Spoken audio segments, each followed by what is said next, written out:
Hi friends, welcome to Sandhya Cooking Channel.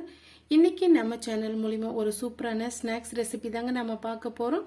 நம்ம வீடியோக்குள்ள போகிறதுக்கு முன்னாடி நம்ம சேனலை சப்ஸ்கிரைப் பண்ணாத நண்பர்களா இருந்தீங்கன்னா சப்ஸ்கிரைப் பண்ணிக்கங்க. ப்ளீஸ் பெல் ஐகானை கிளிக் பண்ணி விடுங்க. அப்பதான் நான் போற வீடியோ நோட்டிபிகேஷன் உங்களை வந்து சேரும். வாங்க இப்போ வீடியோக்குள்ள போகலாம். நான் 1/4 கிலோ அளவுக்கு கடலை மாவு எடுத்து வச்சிருக்கேங்க. இப்போ அது கூடவே பாத்தீங்கன்னா ஒரு 1/4 டீஸ்பூன் அளவுக்கு மஞ்சள்தூள் எடுத்துக்கலாம்.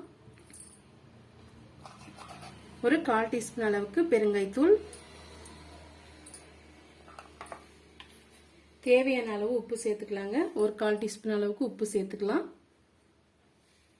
இது எல்லாம் சேர்த்துட்டு ஒரு முறை நல்லா மிக்ஸ் பண்ணி கொடுத்துக்குங்க. இப்ப கொஞ்சம் கொஞ்சமா நம்ம தண்ணி சேர்த்து பிசைஞ்சு எடுத்துக்கலாம். பாருங்க நல்லா நம்ம மிக்ஸ் பண்ணி கொடுத்துக்கிட்டோம். இப்போ இந்த கப்பால நான் 2 கப் அளவுக்கு கடலை மாவு எடுத்திருந்தேன். ஒரு 1/4 கப் அளவுக்கு நம்ம அரிசி மாவு சேர்த்துக்கலாங்க.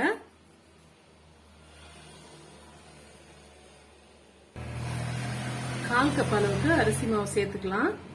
இப்ப இது கூடவே பாத்தீங்கன்னா நான் ஒரு 1/2 டீஸ்பூன் அளவுக்கு ஓமம் எடுத்து ஜார்ல போட்டு கொரகொரப்பா அரைச்சிட்டு இது கூட கொஞ்சம் தண்ணியும் சேர்த்து நான் இது போல நம்ம கையால வடிகட்டி எடுத்துக்கலாங்க. இப்படியும் சேர்க்கலாம், அப்படி இல்லைன்னா நீங்க ஊற வச்சுட்டு கூட நீங்க சேர்த்துக்கலாம். இது ஈஸியான மெத்தடா இருக்குன்றதுனால தான் நான் இது போல ஜார்ல போட்டு அரைச்சி எடுத்துக்கிட்டேன். இப்ப நல்லா மிக்ஸ் பண்ணி கொடுத்துக்கலாங்க. ஃபர்ஸ்ட் நல்லா இது போல மிக்ஸ் பண்ணி விட்டுக்குங்க. அப்புறமா கொஞ்சம் கொஞ்சமா தண்ணி தெளிச்சு நம்ம பிசைஞ்சு எடுத்துக்கலாம்.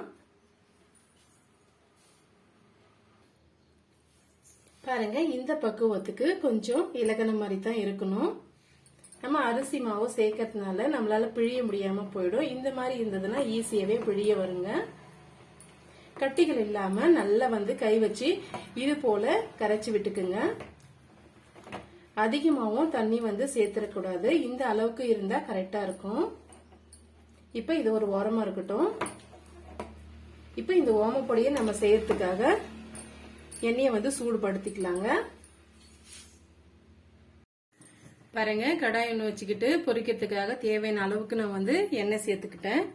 நான் கடலை எண்ணெய் தான் நான் சேர்த்திருக்கேன். நீங்க ரீஃபண்ட் ஆயில் இருந்தாலும் நீங்க சேர்த்துக்கலாம்.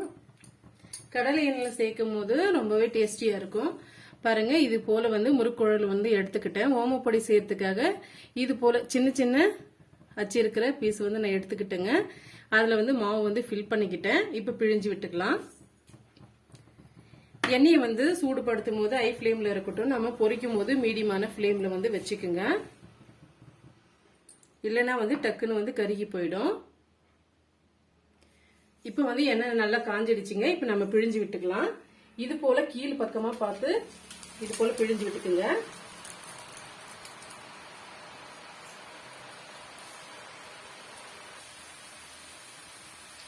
பாருங்க இது பபிள்ஸ் எல்லாம் அடங்கின பிறகு நம்ம திருப்பி போட்டுக்கலாம். பாருங்க சூப்பராகவே ரெடி ஆயிடுச்சு. இப்ப நம்ம எடுத்துக்கலாங்க. இதை நம்ம லேசா இப்படி உடைச்சு விட்டோம்னாலே தனித்தனியே போயிடும். லேசாவே நீங்க உடைச்சு விட்டுக்குங்க. இதே போல எல்லா பீஸுகளையும் நம்ம செய்து முடிச்சுட்டு பார்க்கலாம்.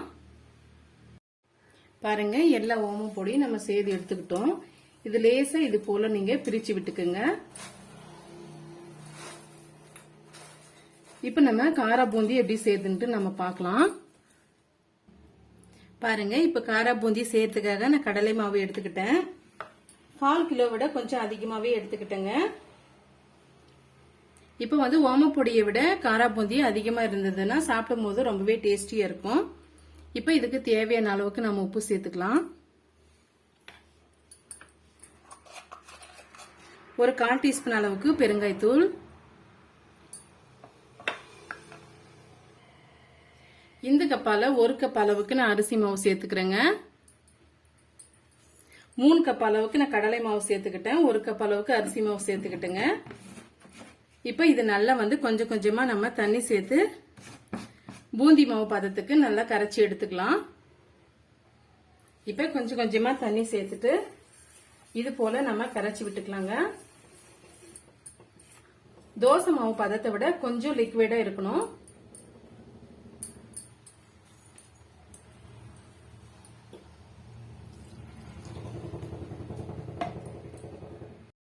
பாருங்க நல்லா வந்து நம்ம கரைச்சி எடுத்துக்கிட்டோம். இந்த பக்குவத்துக்கு இருக்கணும்.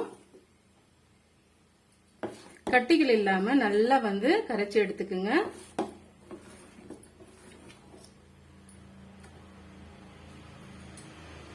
இப்ப இது பொரிக்கிறதுக்காக நம்ம ஏற்கனவே ஓமப்பொடி செய்திருக்க ஆயில் வந்து சூடாவே தான் இருக்கு.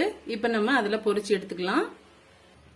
பாருங்க பூந்தி பொரிக்கிறதுக்காக ஆயில் நல்லா சூடாயிடுச்சு. இப்ப நம்ம எல்லார் வீட்லயும் இது போல வந்து ஜல்லி கரண்டி இருக்கும். நல்லா வாஷ் பண்ணிட்டு தொடச்சிட்டு இப்ப நம்ம எடுத்து வச்சிருக்க மாவு வந்து மீடியமான ஃப்ளேம்ல வச்சுக்கோங்க. இப்ப கொஞ்சமா மாவு எடுத்து இது போல நீங்க விட்டுருங்க. இது போல நீங்க டேப் பண்ணி விட்டீங்கன்னா அதுவே வந்து விழுந்துரும்.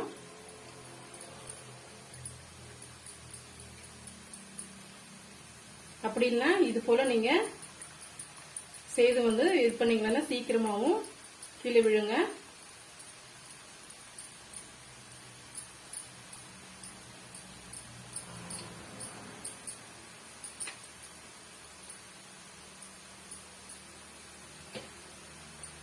இப்ப மீடியமான ஃப்ளேம்ல வந்து வச்சுக்கோங்க. பாருங்க நம்ம சேர்த்து இருக்கிற மிக்சிங் வந்து கரெக்டா இருந்ததுன்னா இது போல வந்து தனித்தனியா முத்து போல வந்து விழுங்க. அப்படி இல்லைன்னா வந்து ரொம்ப வந்து கெட்டியான பதத்துக்கு நீங்க கரைச்சி வச்சீங்கன்னா இது போல வந்து பூந்தி வந்து சரியா விழாது. இப்ப ஹை ஃப்ளேம்ல வச்சு இது நல்லா கிறிஸ்பியா வர வரைக்கும் நம்ம பொரிச்சு எடுத்துக்கலாம்.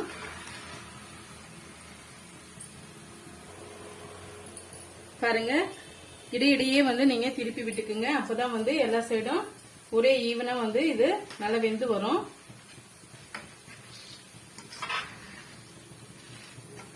இந்த பபிள்ஸ் எல்லாம் வந்து நல்லா அடங்கட்டுங்க.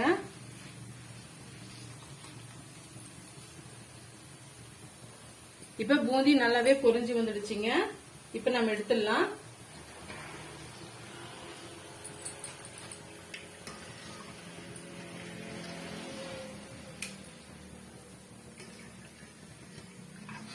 இப்ப இது ஒரு பிளேட்டுக்கோ ஒரு பவுலுக்கோ நீங்க மாத்திக்குங்க.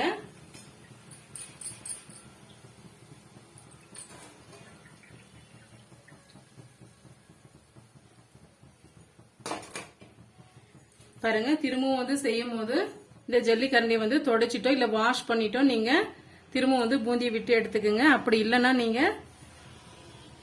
சரியா வந்து விழாது. நான் இன்னொரு முறையும் வந்து உங்களுக்கு போட்டு காமிக்கிறேன். பாருங்க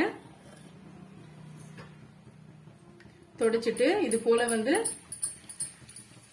கரண்டியால ஸ்ப்ரெட் பண்ணி விட்டுக்குங்க. இதே போல எல்லா பூந்திகளும் நம்ம செய்துட்டு பார்க்கலாம்.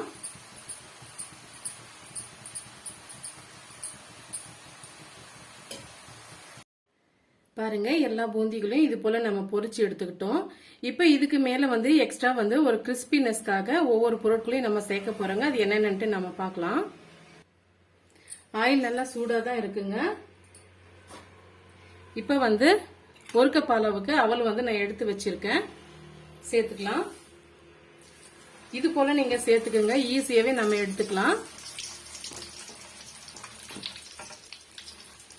நம்ம ஜல்லி கரண்டில நம்ம எடுக்கும் போது தனித்தனியா பிரிஞ்சு போகும் அவல். இது போல நீங்க சேர்த்து எடுத்துக்கிட்டீங்கன்னா ஈஸியாவே நம்ம எடுத்துக்கலாம்.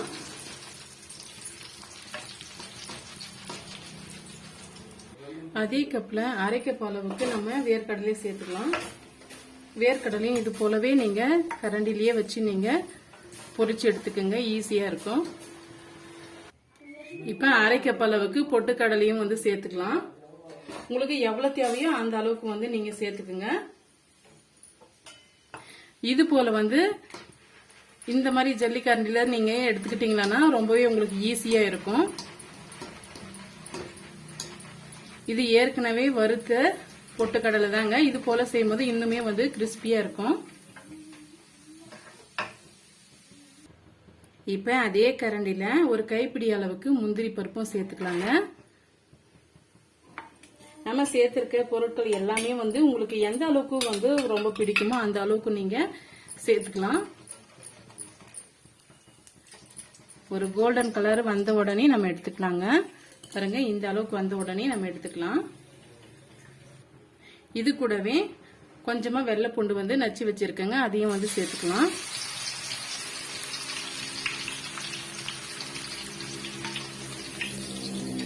பாருங்க இந்த அளவுக்கு பொரிஞ்சு வந்துடுச்சு, எடுத்துடலாம். இப்ப ஸ்டவ் ஆஃப் பண்ணிட்டு நம்ம கருவேப்பிலையை சேர்த்துக்கலாங்க.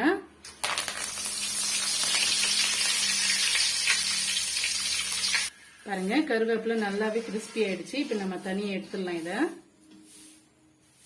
இப்ப நம்ம எல்லாம் மிக்ஸ் பண்றதுக்காக ஒரு பாத்திரம் ஒன்று, அகலமான பாத்திரம் ஒன்று வச்சுக்கோங்க.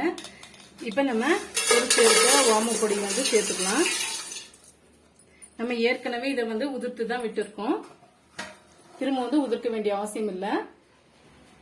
இப்ப பொரிச்சு வச்சிருக்க காரா பூந்தியும் வந்து சேர்த்துக்கலாங்க.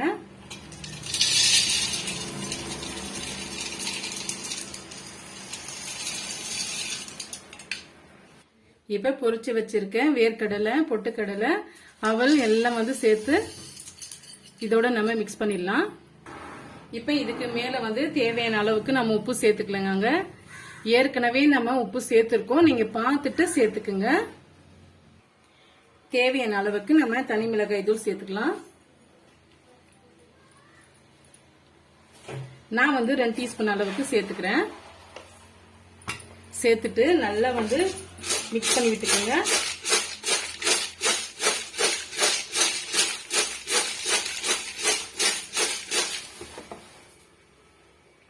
பாருங்க எல்லாம் வந்து ஒண்ணா மிக்ஸ் ஆயிட்டு வர வரைக்கும் நம்ம மிக்ஸ் பண்ணி விட்டுக்கிட்டோம். இப்ப நம்ம பொரிச்சு வச்சிருக்க கருவேப்பிலை வந்து சேர்த்துக்கலாம்.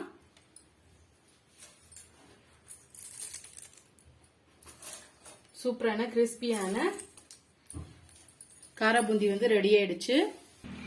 இந்த வீடியோ வந்து உங்களுக்கு ரொம்பவே யூஸ்ஃபுல்லா இருக்கும்னு நினைக்கிறேன். யூஸ்ஃபுல்லா இருந்ததுன்னா மறக்காம சந்தியா குக்கிங் சேனலுக்கு சப்ஸ்கிரைப் பண்ணுங்க, லைக் பண்ணுங்க, கமெண்ட் பண்ணுங்க. ரொம்ப பிடிச்சிருந்தா ஃப்ரெண்ட்ஸ் அண்ட் ஃபேமிலியோட ஷேர் பண்ணுங்க. நம்ம சேனலை சப்ஸ்கிரைப் பண்ண மறந்துடாதீங்க. தேங்க்யூ ஃபார் வாட்சிங். Thank you my friends.